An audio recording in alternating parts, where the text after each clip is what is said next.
So, thanks for joining me this evening, Sarah. Thank you. I don't do many evening interviews, so this is good. I hope it doesn't start raining, because I'm hiding out the back from my lads who are yelling at their computers. Right.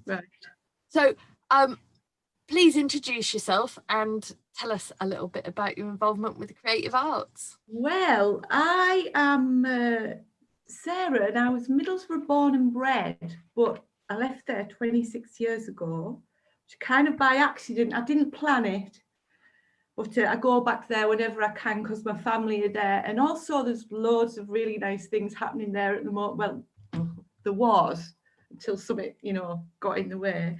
So yeah, I love colour, and I paint huge, or starting to get a bit smaller lately, colourful canvases, abstract art, and I make collage as well. And I also paint on clothes, furniture, walls, people, if they sit still long enough, you know what I mean? I can't stop colouring in and doodling and what have you. So yeah, that's what I like to do.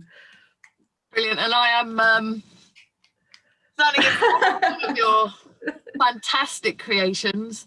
Absolutely love them. So is this something that you've always done? Were you creative as a kid? Do you come from a creative background? I was very creative as a child. I can remember specific drawings that I did as a child. I can remember them to this day. I wish I still had them.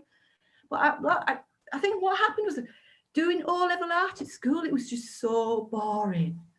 I just remember being sat in front of plants and bottles and draw that. I don't remember there being anything to do with colour, anything that was inspiring at all. So yeah, I would class myself as self-taught really, because nothing inspired me at school or anything. So yeah, it's all just my own. Yeah. And is that self-taught, as in you just sort of picked up the materials and started working? Because I mean, obviously back in our day, we didn't have YouTube and stuff like that. Oh yeah. Well, I just used to draw and use coloured pencils back then. But then in my 30s, I started a night class. Luckily, then we had night classes around here. There's nothing like that now at all. It's dead. But anyway, then there was. And she was such a lovely teacher. And we just used to play with paint, used to blow it through straws and just mess around. And that gave me so much confidence to actually use paint. And that's when I started painting. So it was after the kids were born, because that made me appreciate my own time more as well. When you've got little kids, if you've got a bit of time to yourself, you've got to make the most of it. Otherwise, you end up doing nothing. So that was in my 30s, yeah. Yeah, interesting. Yeah, we've got quite a few recovering mothers, including myself, of course. Yeah. They're big enough now that I can just leave them in there to. Yeah, it's so much better, really.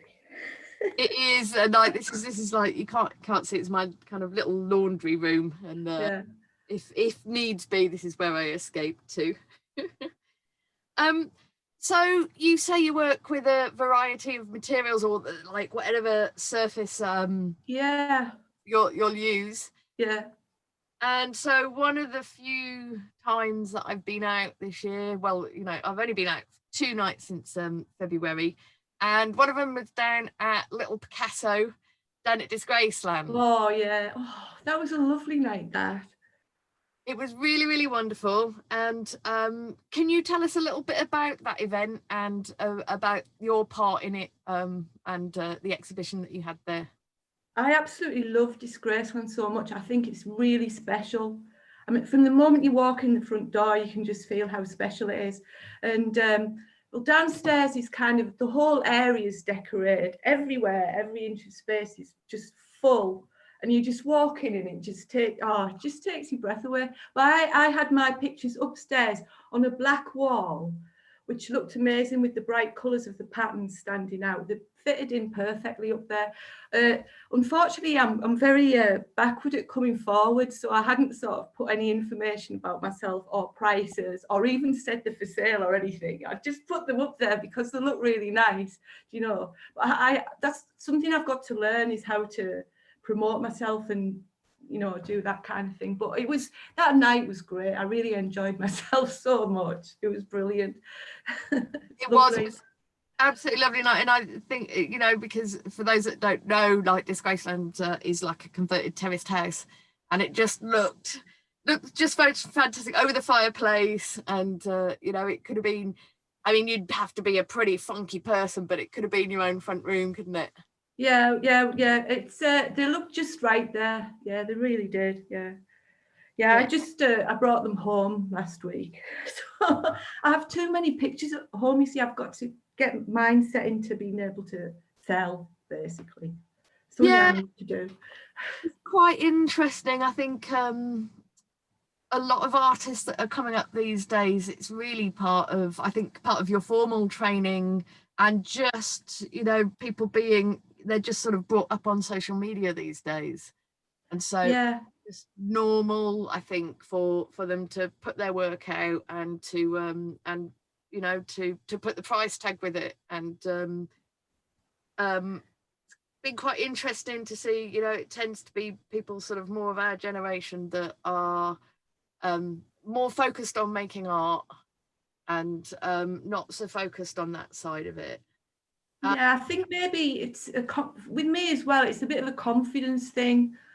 I'm slowly getting a little more confident, but I never used to have confidence in myself to believe that I could actually put my stuff out there, that other people might be interested in it. Do you know what I mean? I didn't have that confidence in myself, but I am getting there slowly.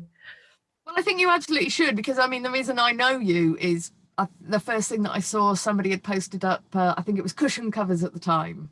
Oh yeah. And I instantly thought, wow, this is great. And who made this? And can I inveigle myself into that? Yeah, that was just a competition that came from out of nowhere, and yeah, they looked really good. And I didn't actually get any physical cushion covers though. Maybe I should look into that. They did look good. Yeah, I think there's like websites and stuff now, aren't there, where you can just upload a design and it'll put it on all kinds of stuff. Yeah, all sorts of stuff. Yeah. Getting your head around the tech as well, isn't it? For me, anyway. I'm quite surprised I've managed to do this. All right, actually. Well, you've done really, really well. It is quite a struggle sometimes, kind of into the next interview, but by the time the previous one's got the tech sorted, so I think you've done great. All right. You know, I mean, maybe this is something that we should think about, really, for people that aren't so good at having the confidence or the tech abilities to push their own work, to sort of have some kind of communal endeavour to, you know, anything that isn't too confident in doing that. Maybe that's something that the Arts Lab can look at putting in place. Definitely, yeah. I'm sure I'm not the only person who feels like that. I mean, it's... I also... I feel like lacking the ability to talk about my own work the way that people do. I can't believe it, how people can talk and write so much about their own work. So I just say, right, this is what I do, there it is, and that's what it's like, and I find it difficult to be able to speak about it. No.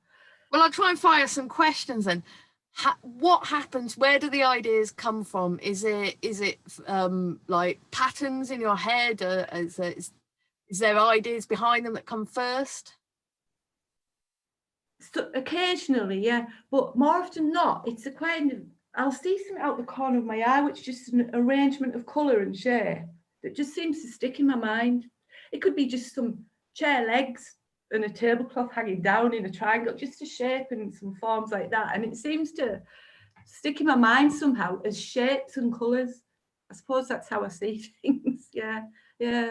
And so do you take any like photographs or anything like that? Do you take a mental picture, or do you sketch down ideas as you go along? Okay, sometimes I do sketch down. Sometimes I'll just sit there and drift away with the pencil and draw shapes and patterns and use that for a painting, but not every time. Sometimes I just do it straight off, you know. Actually, I quite like doing it first with pencil and then having that to look at. You know where you're starting from then. It goes better then, really, yeah. Or sometimes I just like, to be honest, get drunk and go and then see what happens with that. Do you know what I mean? Depends what mood I'm in, really. Yeah, but I know I don't use photographs. I've never done that, really.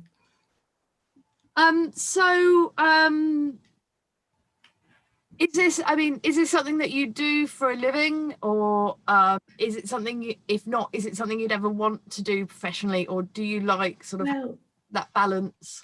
What I we run, you know, you run about lockdown and how it's affected you and things. One of the main things it made me realise was I've always known my job is really tedious, but it just brought it home actually how tedious it actually is when I wasn't there, looking back at how it was. And I thought to myself, if I could work that job 3 days a week, I could cope with that and then be able to manage to top up the wage with using my creativity. That would be an absolute dream. I told my sister, she said, Sarah, it's not a dream, it's a plan. And I thought, oh God, yeah, maybe it is, you know. That's what I would love to do. To have my regular 3 days, just 3 days at my normal job, and then be able to create the rest of the time and Brilliant. make enough to live by. Yeah, that would be great. That would be brilliant. I like the sound of your sister. Yeah, yeah. Yeah. In my other life, sort of going back 20 years ago, a little bit more than 20 years, when I was standing for election, that was one of the policies that we had, which was the day off, the 4-day week. So that I think most people, if they had an option to have a day off, would easily do as much work in 4 days as they did in 5. You'd stop all the goofing off. You'd just get at it. Oh yes, for sure. Yourself. Definitely, yeah. Yes. As you say, maybe lockdown has given us time to have a sort of think and a reflect on that, and about that work-life balance, and whether that's something we should be thinking about as we, you know, hopefully don't go back completely to normal. Hopefully these are some lessons to take from it. Yeah, absolutely. I actually surprised myself when the kind of shock of it had worn off and the sort of woohoo, I don't have to go to work. I actually knuckled down and did like 4 really good paintings. I set myself, I said, right, a target, and I did it, and I was really pleased with myself because I'm not I find it hard to motivate myself sometimes. So the fact that I did it, I was well impressed with myself actually, because it's yeah, I was impressed. Yeah, that's brilliant. I'm really glad that you've had that time and opportunity to create. And actually, it seems like artists have generally appreciated time to step back and reflect on their work and get some work done.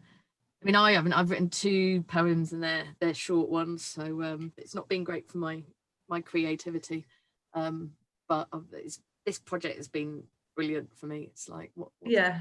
Well, this and Dungeons and Dragons on a Monday night.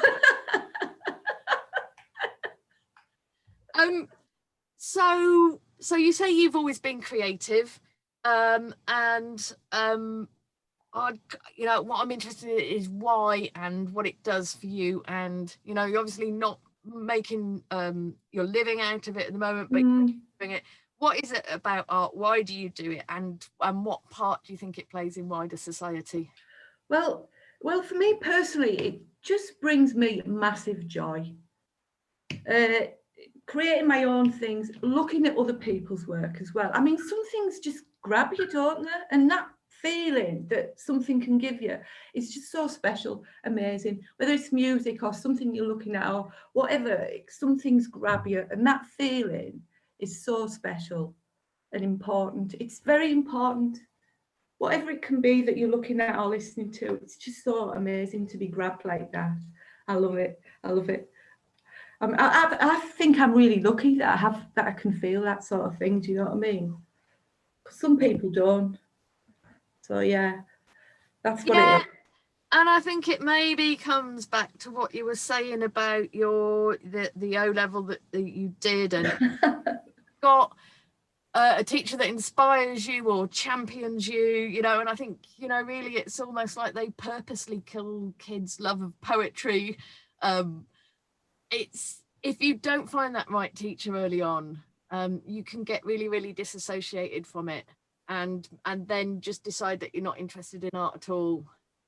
And I think that happens for a lot of people. So it is, yeah, it really is a kind of privilege to have that direct connection with art. Yeah, I feel lucky because if I'd have gone by what I'd learned at school, I would have just lost interest altogether. It was far more interesting to just gaze out of the window. That's what I did at school most of the time, was gaze out of the window. I still love gazing out of the window now, but I do some other things as well. So it's all right. So at this point, I'd normally ask the lockdown question, but we've already established that All right. you're going to address your work-life balance, and Yeah. we're going to help you promote your work and get some sales so that you can focus more on your art and less on that tedious job. Oh. Brilliant. I like it when a plan is hatched, and we'll just make sure it comes together.